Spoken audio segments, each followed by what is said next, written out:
Maswerteng umaga po mga ka-STL. Narito na po ang resulta ng STL Muntinlupa para sa araw na to, first draw. March 14, 2025. Araw ng Biyernes. Naway ang mga natayan nyo pong mga numero kanina ay manalo nawa ngayong umagang ito, 11 AM. Kaya kunin nyo na po ang inyong mga tickets. Narito na po ang resulta. Ang mga numerong nanalo sa STL Muntinlupa ngayong umagang ito, March 14, 2025. 11 AM. First draw result, 14 at 15 in exact order. Sa lahat po ng dumaya kanina sa STL Muntinlupa para sa first draw ng 14 at 15. Congrats po sa inyo, panalo po kayo. At ngayong umagang ito sa STL Muntinlupa, atin pong i-shoutout si Kuya Sito ng Muntinlupa. Shoutout po sa inyo Kuya Sito, sana po ay manalo na ang mga numerong tinataya nyo sa STL Muntinlupa.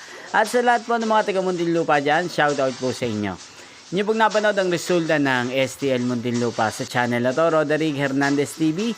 Maraming salamat po sa patuloy nyo pong panonood sa aking channel. Magkita-kita pong muli tayo mamayang 4 PM. Thank you for watching.